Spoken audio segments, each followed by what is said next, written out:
Guys, तो आज हम पढ़ेंगे लोबेक्टोमी। लोबेक्टोमी का जो वर्ड है उसका मतलब होता है, लोब का मतलब होता है हिस्सा, और एक्टोमी का मतलब होता है रिमूव करना। मतलब कि जैसे लोब का, लंग में किसी भी लोब को रिमूव करना। तो इसका डेफिनेशन देखेंगे, surgical removal of a single lobe of the lung. कि सर्जिकल प्रोसीजर होती है जिसमें क्या होता है कि जो लंग्स होते हैं उनके लोब्स को रिमूव करते हैं। लंग्स टू टाइप के होते हैं, राइट एंड लेफ्ट। राइट होते हैं उसमें तीन लोब होते हैं, और जो लेफ्ट लंग्स होते हैं उसमें दो लोब्स होते हैं। ठीक है, अब इसके देखते हैं कोच देखने से पहले अपन ये देखेंगे कि बहुत सारे पेशेंट को डाउट होता है कि है ना, कि हमने लोबेक्टोमी तो करवा लेंगे, लेकिन लोबेक्टोमी के बाद हमें कोई साइड इफेक्ट तो नहीं होंगे, हमारे लंग्स में हवा तो नहीं भरेगी, हम ऑक्सीजन तो सही से ले पाएंगे ना। तो क्या होता है जब अपन, जैसे मैं एक डायग्राम से समझाती हूँ आपको।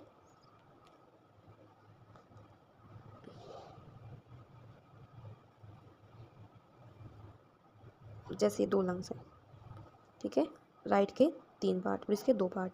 मान लो ये पार्ट रिमूव कर दिया अपन ने, तो क्या होगा कि जो ये अपर एंड लोअर पार्ट है ना, वो ब्रॉड हो जाता है, वो फैल जाता है, और इसकी जगह को भी वो कवर कर लेता है।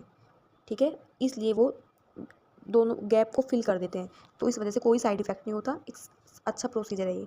ठीक है, कोज या फिर इंडिकेशन देखते हैं इसके। तो लोबेक्टोमी कब करते हैं, या फिर किसी सीवियर डिजीज़ या फिर मेडिसिन से ठीक नहीं हो रहा, अगर कोई पेशेंट को सीवियर डिजीज है, जैसे ट्यूमर हो गया, पल्मोनरी या टीबी हो गई, उसको लंग्स बिल्कुल ही उसके रप्चर हो गए, बिल्कुल भी काम नहीं कर रहे उस टाइम पे, उसकी मेडिसिन से बिल्कुल भी सही नहीं हो रहा, तब उस टाइम पे अपन लोबेक्टोमी करते हैं। तो जैसे देखते हैं इसमें lung cancer, severe pulmonary TB, bronchitis, lungs sepsis, pulmonary fungal infection या फिर ट्रोमा, कि जैसे रोड ट्रैफिक एक्सीडेंट में कोई लोब में इंजरी हो गई, उसकी वजह से वहाँ पे इन्फ्लामेशन हो गया, उस वाली कंडीशन में लोबेक्टोमी करते हैं। ठीक है, अब देखते हैं कि इन सीजन भाई लोबेक्टोमी तो करवा लेंगे, ठीक है, लेकिन ये तो पता चलना चाहिए ना पेशेंट को कि भाई कहाँ से कट लगेगा, कैसे होगी सर्जरी, वो सब चीज़ें।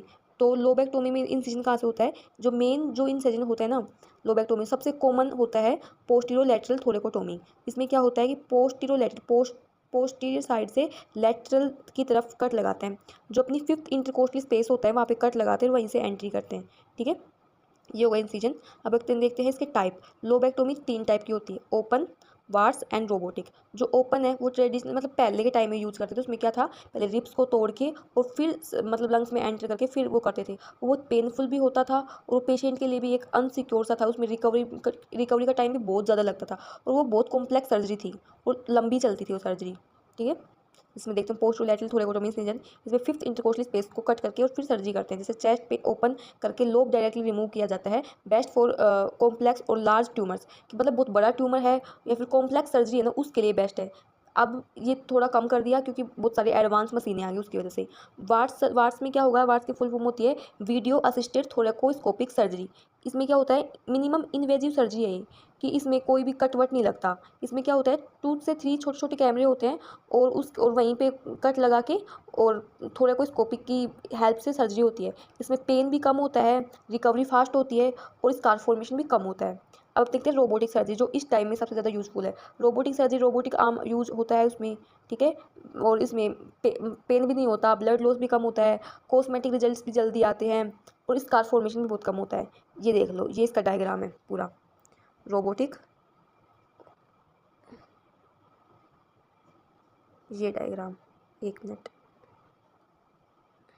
ये पूरा। जैसे ओपन हो गई, इसमें यहाँ से कट लगाया है, वार्ड्स में ऐसे करते हैं, और इसमें रार्ड्स में ऐसे करते हैं रोबोटिक सर्जरी में। ठीक है, अब हम देखते हैं इसके clinical features. Before surgery disease symptoms, इसमें देखते हैं क्रोनिक कोस, हीमोटोपेसिस, इसमें ब्लड इन स्पुटम हो जाता है, चेस्ट पेन होता है, ब्रिद लेने में उसको मतलब ब्रिद कम लेता है, जिससे डिस्पेनिया हो जाता है, फीवर, इन्फेक्शन, वेट लॉस हो जाता है, टीबी या फिर कैंसर के मरीजों में। अब देखते हैं डायग्नोस। तो हिस्ट्री लेंगे, क्लिनिकल एग्जामिनेशन करवाएंगे, इन्वेस्टिगेशन में क्या करवाएंगे, चेस्ट एक्सरे करवाएंगे, सीटी स्कैन करवाएंगे, स्पुटम टेस्ट करवा सकते हैं, ब्रोंकोस्कोपी करवा सकते हैं, पल्मोनरी फंक्शन टेस्ट करवा सकते हैं, और बायोप्सी करवा सकते हैं कैंसर के केस में। ठीक है, अपन देखते हैं फिजियोथेरेपी मैनेजमेंट में क्या करवाएंगे। तो प्री ऑपरेटिव मैनेजमेंट में क्या गोल रहेंगे अपने, सबसे पहले proper the patient physical and mental for surgery, कि उसको फिजिकली और मेंटली पहले प्रिपेयर करेंगे कि भाई तू कोई दर्द वर्द नहीं होगा, आराम से हो जाएगी, कोई स्ट्रेस नहीं लेना। तो उसको पहले प्रिपेयर करेंगे। पेशेंट को एजुकेट करवाएंगे कि सर्जरी कैसे होगी, कैसे नहीं होगी, सर्जरी के टाइम अपन को ब्रीदिंग मतलब लंबी लंबी सांसें लेनी है, वो सारी चीज़ें से देखो। Explain the surgery and important of breathing exercise, teach splinting coughing, use pillow to support incision site while coughing. तो उसको पिलो वगैरह की जो पोजिशन होगी वो सब बतानी होगी। Teach incentive spirometry use, train to diaphragmatic and segmental breathing, कि उसको डायफ्रामेटिक और सेगमेंटल ब्रीदिंग के लिए मतलब ट्रेन करेंगे कि आपको इस टाइप से ब्रीदिंग करनी है, ठीक है। फिजिकल कंडीशनिंग में क्या करवाएंगे, जेंटल एरोबिक एक्सरसाइज करवाएंगे जैसे वॉकिंग और साइकिलिंग। पोस्चर करेक्शन करेंगे उसका, ठीक है।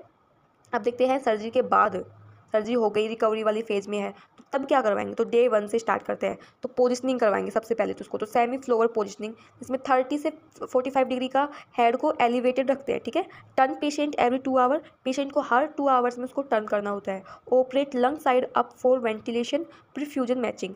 अब इसमें करवाएंगे ब्रीदिंग एक्सरसाइज, ये तो पोजिशनिंग के लिए करवाएंगे। फिर ब्रीदिंग एक्सरसाइज में कौन कौन सी करवाएंगे, तो डायफ्रागमेटिक ब्रीदिंग करवाएंगे, सेगमेंटल ब्रीदिंग करवाएंगे, इन सेंसिटिव स्पायरोमेट्री एवरी हावर, इन सेंसिटिव स्पायरोमेट्री ब्रीदिंग भी करवाएंगे पेशेंट को, ठीक है। फिर करवाएंगे एयरवे क्लियरेंस, इसमें क्या करेंगे, सपोर्ट करेंगे, हफिंग और कफिंग टेक्निक्स इसमें यूज़ कर सकते हैं। पेन मैनेजमेंट में क्या करवाएंगे, स्प्लिंट यूज़ कर सकते हैं, और टीच रिलैक्सेशन ब्रीदिंग, ब्रीदिंग के लिए भी उसको टीच कर सकते हैं। अब डे से मतलब 2 से 4 डे में क्या करवाएंगे, तो थोड़ी रिकवरी हो जाएगी उस कंडीशन में, तो क्या होगा, अर्ली मोबिलाइजेशन की उसको मोबिलाइजेशन करवाएंगे, बेड चेयर से ट्रांसफ़र करेंगे कि बेड पे नहीं लिटाएंगे उसको, थोड़ी देर चेयर पे भी बिठाएंगे, ठीक है।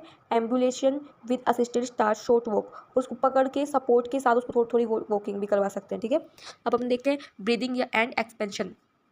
इसमें क्या होगा, continue breathing exercise every hour, कि उसको हर आवर में मतलब ब्रीदिंग एक्सरसाइज तो करनी ही है, थोड़ा सा एक्सपेंशन एक्सरसाइज करनी है।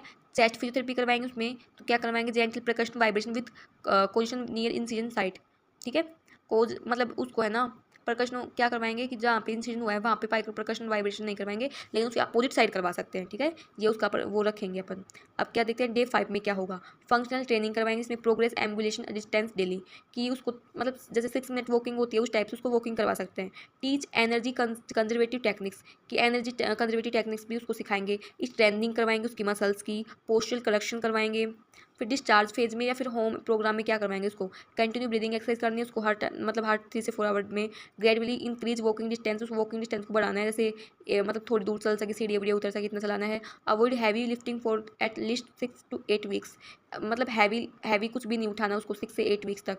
Maintain good nutrition and hydration, उसके न्यूट्रिशन एंड हाइड्रेशन को मेंटेन करना है। Regular flow up the physiotherapy, उसको रेगुलर फिजियोथेरेपी करवानी है, स्ट्रेंथिंग करवानी है, एंडुरेंस ट्रेनिंग करवानी है, वो सब उसको होम एक्सरसाइज में उसको बता देंगे। ओके।